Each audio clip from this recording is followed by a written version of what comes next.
तो इतना लाइफ खराब हो गया है, इतना लाइफ खराब हो गया है मेरा।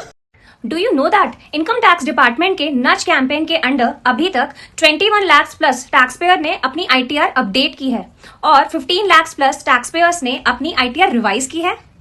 अच्छा, बट वो कौन से ग्राउंड्स हैं जिनके बेसिस पे इनकम टैक्स हमें ये ईमेल्स और एसएमएस सेंड कर रहा है? चलिए इसे डिकोड करते हैं, but before that do follow tax and write. So अगर आपने इन 6 बातों का ध्यान रखा वाइल फाइलिंग योर आईटीआर तो आप इनकम टैक्स नोटिस से बच सकते हैं।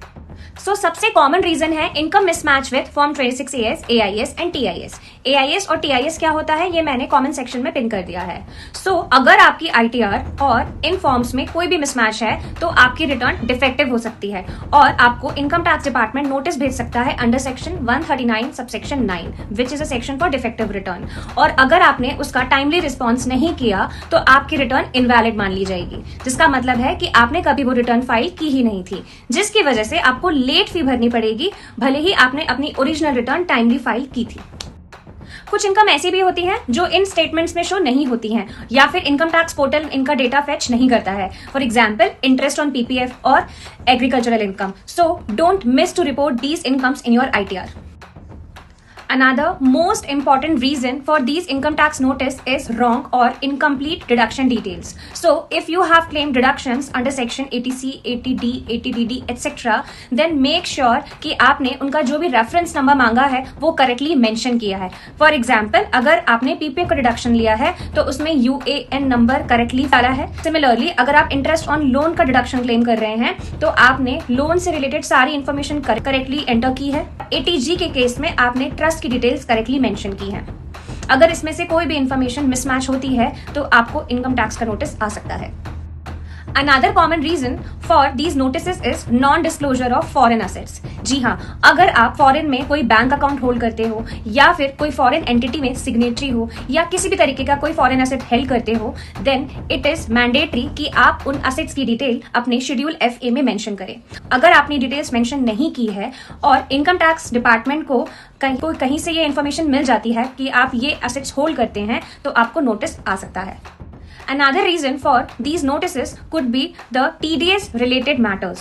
ये बहुत इंपॉर्टेंट है बिकॉज ये डायरेक्टली आपकी इनकम टैक्स लायबिलिटी को अफेक्ट करेगा। सो ऑलवेज मेक श्योर कि आप अपनी आईटीआर में जो भी TDS क्लेम कर रहे हो वो आपकी 26AS में रिफ्लेक्ट जरूर हो, क्योंकि 26AS ही बेस माना जाता है आपके TDS क्लेम के लिए। One more thing, if you think कि आपकी 26AS में कोई भी ऐसी एंट्री है जो आपको बिलोंग नहीं करती है, then it is better to not to take that income in your ITR और उसका TDS भी क्लेम मत करिएगा। एक और स्पेशल केस, अगर मान लीजिए आपको कोई बिजनेस इनकम एडवांस में मिल गई और उसका TDS इसी साल डिडक्ट हो गया बट उसका इनवॉइस आप नेक्स्ट ईयर रेज करने वाले हो, so there is an option to carry forward your TDS to next year so that your income and TDS matches every year. Another reason is HRA deduction without proper documentation. So, अगर आप HRA deduction ले रहे हो, then you please ensure that you have these 2 documents with you. First, rent agreement duly sealed and signed by the parties to the agreement, and the proof of payment towards the rent. Last but not the least is high value transactions versus ITR. जी हाँ, so income tax department आपके सारे high value transactions को track करता है, like credit card spends, cash और bank deposits, foreign travels, investments. So just make sure कि आपकी ये सारी स्पेंडिंग्स आपकी आईटीआर से मैच हो। And there is a one news also कि from 1 April 2026 income tax department आपके सोशल मीडिया को भी ट्रैक कर सकता है। So be careful about what you post on social media versus what you declare. So अगर income tax notice से बचना है तो आप प्रोएक्टिव कंप्लायंस रखिए, ना कि reactive. If you find this video useful then do like, share and comment. Till then bye bye and take care.